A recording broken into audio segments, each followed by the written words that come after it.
अहिंसा सत्यम करो दस्तयागा शांति रपै सनम दया बलिस वलोलो। अहिंसा सत्यम करो दस्तयागा, হিংসা নয়, হিংসা নয়, সত্যম করো দস্তয়াগা। যতদিন পর্যন্ত বেঁচে থাকবা, how many life Allah will given to you, every life, every time you have to talk, speak in truly। যতদিন বেঁচে থাকবে দুনিয়ার বুকে সত্য কথা বলতে হবে। ডোন্ট টু টেল লাই, মিথ্যা কথা নয়, সত্য কথা বলে বলে তুমি দুনিয়ার বুকে চলো।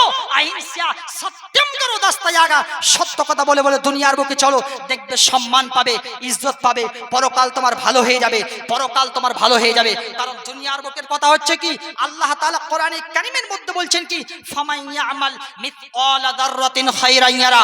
বান্দা, এই আমার বান্দা বান্দিরা, যদি একটু শুধুমাত্র বিন্দু মাত্র যদি নেকি করে থাকো, আল্লাহ বলছেন বান্দা বান্দি, আমি ওই জিনিসটাও তোমার নেকির খাতাতে, আমি রব্বুল আলামিন তোমার নেকির খাতাতে তার লিখে নেব, আমল নামার খাতাতে লিখে নেব।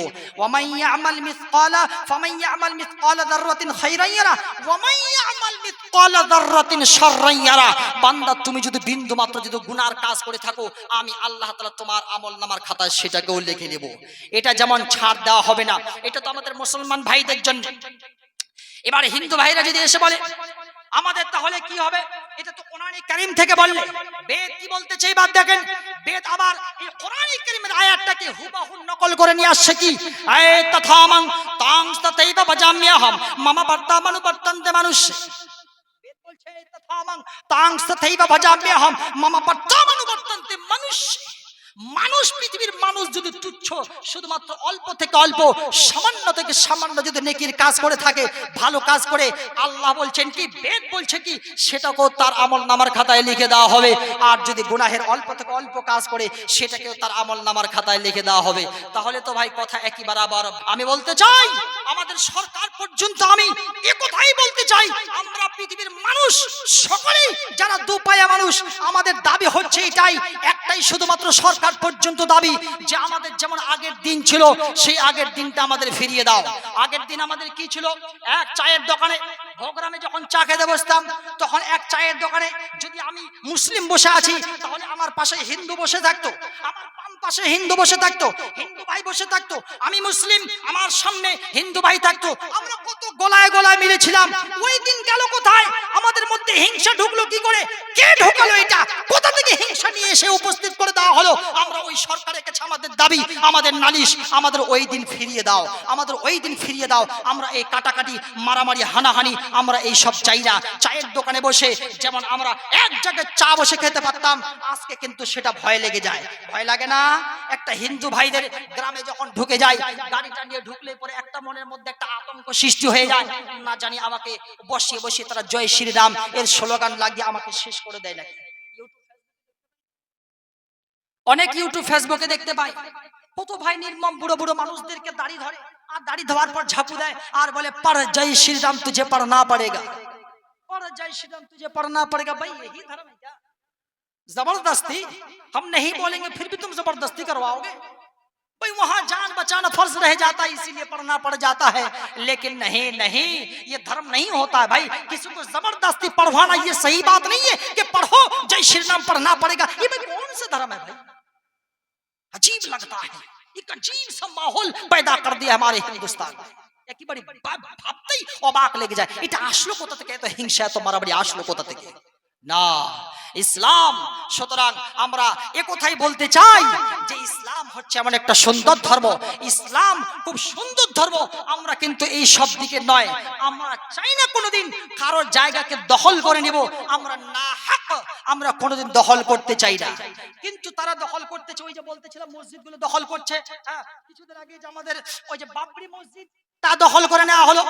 আমাদের কতদিনের পুরনো, কতদিনের পুরনো, 600 বছর যার বয়স হয়ে যাচ্ছে, 600 বছর পর আবার কোথা থেকে তারা आवाज उठाচ্ছে ना बाबरी मस्जिद के अंदर एक मूर्ति मिली है, इसीलिए ये बाबरी मस्जिद नहीं है, ये अब राम मंदिर बनाया जाएगा, ये मंदिर है। मंदिर भाई কোথা থেকে এগুলো কোথা থেকে? এমনি এমনিতেই জিনা বাবরি মসজিদ এর সম্পর্কে একটা দারুণ ইতিহাস আছে। আমাদের কাছ থেকে মসজিদটা কেড়ে নেওয়া হলো, ঠিক আছে, কিন্তু আমাদের মুসলমানদের আচরণটা দেখবেন। আমি আমার মুসলমানদের আচরণটা দেখাচ্ছি। একবার হযরত ওমর ফারুক রাদিয়াল্লাহু তাআলা তিনি কিছু কাফেলার সঙ্গে করে নিয়ে জিহাদের ময়দান থেকে ফিরে চলে আসেন। এমন সময় আস্তে আস্তে হযরত ওমর ফারুক রাদিয়াল্লাহু তাআলা তিনি নামাজের সময় হয়ে গেল। নামাজ পড়ার জন্য তিনি একটা গির্জাখানার ভিতরে নামাজ আদায় করবেন। সকল সাহাবায়ে কেরামগণ সাথী সঙ্গীদেরকে হযরত ওমর ফারুক রাদিয়াল্লাহু তাআলা বলে দিলেন, চলো সবাই আমরা নামাজ আদায় করব।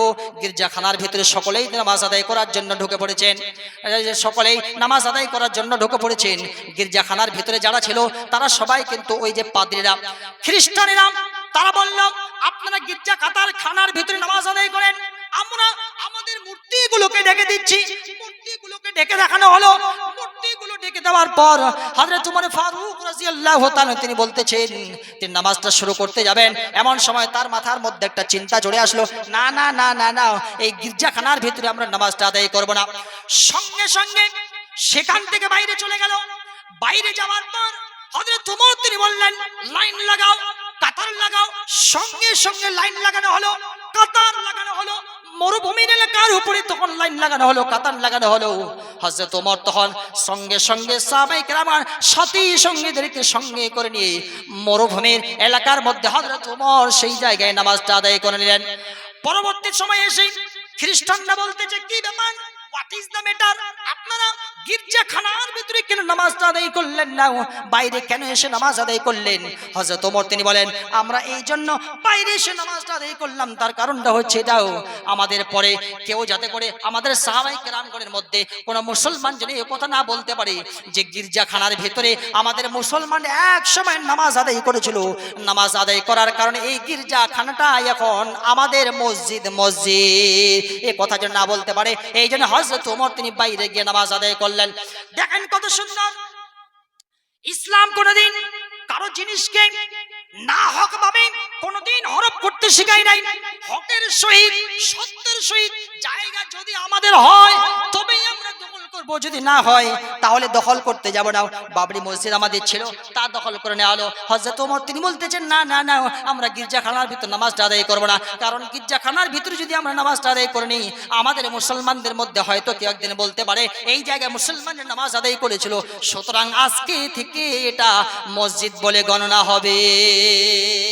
দাও খোদা দাও আমায় আবার ওমর ওয়ালা দিল, দাও খোদা দাও আমায় আবার ওমর দারাজ দিল, দাও আলীর মতো বীর সেনানী, দাও আলীর মতো বীর সেনানী জগতে দেখিল, দাও খোদা দাও আমায় আবার ওমর ওয়ালা দিল, হামজাকে দাও ঘরে ঘরে জীবন দিতে অকাতরে, হামজাকে দাও ঘরে ঘরে জীবন দিতে অকাতরে, আবার কাবা ভাঙতে এলে, আরে আবার কাবা ভাঙতে এলে পাঠাও আবাবিল, দাও খোদা দাও আমায় আবার ওমর ওয়ালা দিল, দাও খোদা দাও আমায় আবার ওমর দারাজ দিল।